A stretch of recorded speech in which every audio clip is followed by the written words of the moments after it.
In the heart of a remote village in East Africa, where red soil paints the ground and acacia trees bow with age-old stories, lived a grandmother known simply as Shash. Her real name was Esther Wanjiru. She had weathered nearly 7 decades of life, most of them hard. She had buried a husband, 2 daughters, and a son-in-law.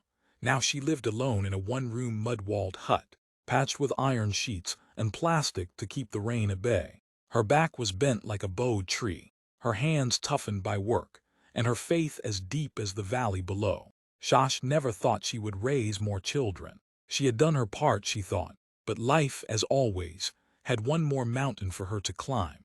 It was the early morning of a dry August when her life changed. The air was dry, the birds unusually quiet. As she prepared to fetch water from the river, there was a knock, soft but persistent, at her wooden door. She opened it and stood frozen.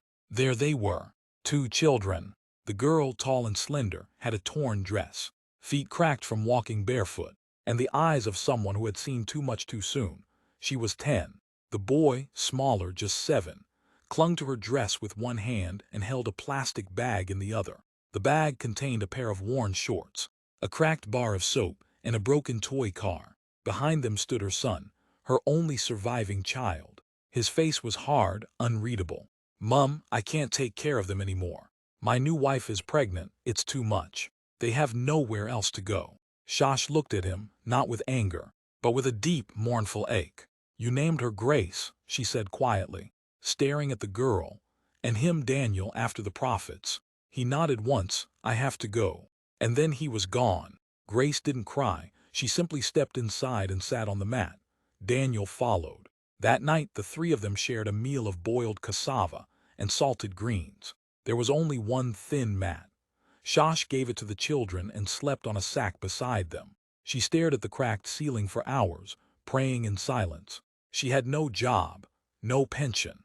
Her only income was from selling mangoes and pumpkins at the market twice a week. But she had her hands, and she had love, and in her mind that would be enough. But life was unforgiving. Fetching water meant walking 3 kilometers, then carrying it back in a 10-liter jerry can on her back. Firewood had to be collected. Grace learned quickly how to carry water without spilling, how to cook over fire, how to sweep the compound and bathe her brother using a plastic cup.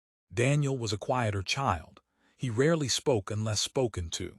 He had seen things, heard the fights, watched his stepmother throw plates, felt his father's silence, but with Shash he began to heal, slowly. They built routines, prayers in the morning.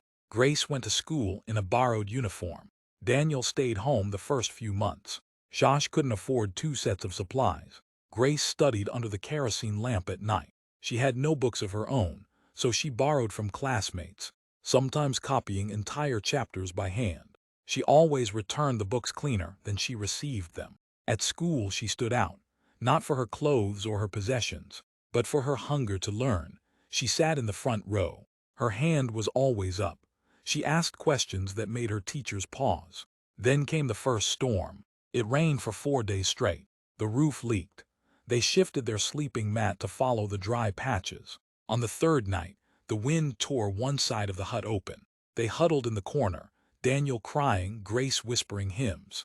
The next morning, Shash went to the chief's office to beg for iron sheets. He gave her 2. She patched the wall herself.